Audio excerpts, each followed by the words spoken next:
आज हम लोग बात करेंगे कि सर्वाइकल स्पाइन की प्रॉब्लम में, लंबर स्पाइन की प्रॉब्लम में और स्पेशल केसेस में थोरेसिक स्पाइन की प्रॉब्लम में कब हमें एमआरआई की जरूरत पड़ती है।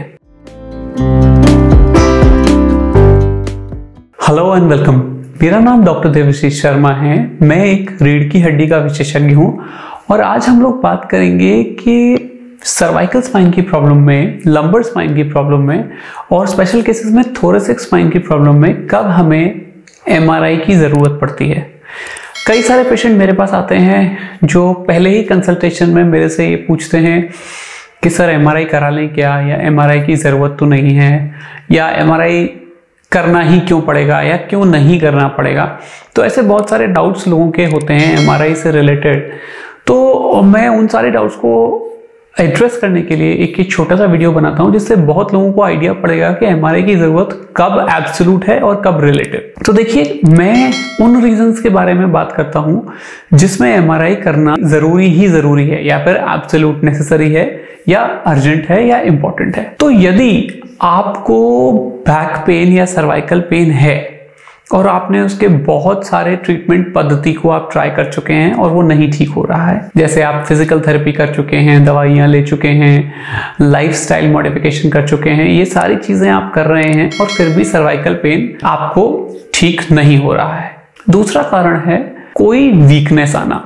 अगर आपके ऊपरी हाथों में कमजोरी आ रही है, आपके हाथ से सामान गिर रहा है, आपका सिग्नेचर करने का तरीका बदल गया है, आपको ऐसा लगता है कि आपके पैर कमजोर पड़ रहे हैं या एक पैर कमजोर पड़ रहा है, आपका हाथ या पैर का जो मांस है, जो मसल है, वो कम हो गई है, आपको लगता है एक पैर मेरा पतला पड़ रहा है या हाथ पतला पड़ रहा है या हाथ पे जो मसल्स हैं वो कम हो गई हैं, ऐसा कुछ भी अगर हो रहा है, वीकनेस अगर आ रही है जो कि स्पेशली प्रोग्रेसिव है या बढ़ रही है, ऐसे केसेस में भी एमआरआई जरूर होना चाहिए। इसके अलावा एक कंडीशन होती है लॉस ऑफ ब्लैडर बॉवल।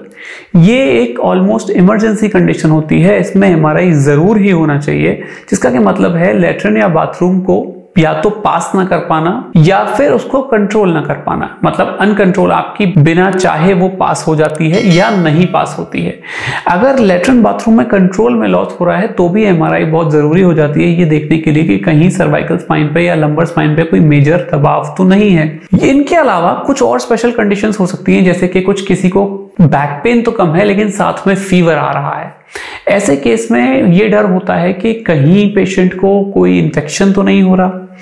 इसके अलावा और कुछ स्पेशल केसेस हो सकते हैं, जैसे कि किसी को फैमिली हिस्ट्री है कैंसर की, या फिर किसी को प्रोस्टेट कैंसर हो रहा है और उसके बाद उसे बैक पेन हो रहा है, क्योंकि प्रोस्टेट कैंसर में कई बार सेकेंडरीज जो मेटास्टेसिस होती है वो स्पाइन की तरफ बढ़ती है। तो कोई हिस्ट्री ऑफ कैंसर है तो उस केसेस में भी हमें जरूरी हो जाता है कि एमआरआई करके देखें। तो ये सारे एब्सोल्यूट कारण हैं जिसमें एमआरआई जरूर होना चाहिए, जो कि इंपॉर्टेंट है। इसके अलावा रिलेटिव इंडिकेशंस में ये है कि अगर आपको एक्सट्रीम पेन हो गया शुरू में और आपको लग रहा है कि कोई मेजर प्रॉब्लम है, उस केस में भी कभी कभी डॉक्टर्स एमआरआई रेकमेंड करते हैं।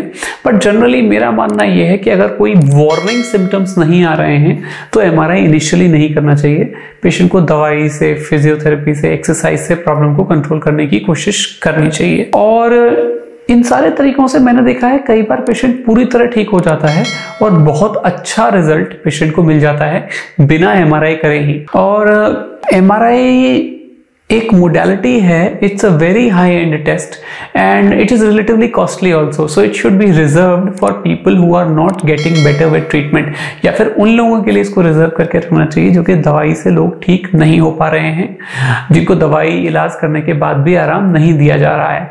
बट अगर वो ठीक हो रहे हैं तो एमआरआई करना हमेशा जरूरी नहीं होता। मैं अपनी प्रैक्टिस में पेशेंट्स जो पहली बार दिखाने आए होते हैं और उन्होंने पहले कभी भी कहीं भी ट्रीटमेंट नहीं लिया होता या उनकी प्रॉब्लम शुरू हुए 1-2 हफ्ते ही होते हैं और वार्निंग साइंस जो मैं डिस्कस कर चुका हूं वो नहीं होते, तो मैं एमआरआई कभी भी नहीं करता। दवाइयों, physiotherapy, exercise, lifestyle modification, chiropractic, इन सब चीजों का सहारा लेते हुए हम पेशेंट का इलाज करते हैं और बहुत ही ज्यादा पेशेंट्स ठीक हो जाते हैं। पर यदि ये सब आप कर चुके हैं, आप ठीक नहीं हो रहे, आपको जो मैंने ब्लैडर बबल साइंस और जो भी मैंने सीरियस साइंस बताए हैं उनमें से कोई भी आपको आ रहा है, उस केस में आपको एमआरआई जरूर करना चाहिए और अपने डॉक्टर की सलाह सलाह को भी मानना चाहिए, क्योंकि कोई भी डॉक्टर पेशेंट को इन सारी बातों को इवैल्यूएट करके ही सलाह देता है कि क्या उसके लिए बेस्ट है। मैं आशा करता हूं इस वीडियो से आपको समझ में आया होगा कि MRI की क्या रिक्वायरमेंट होती है और कब MRI करने की जरूरत ज्यादा होती है। Thank you very much.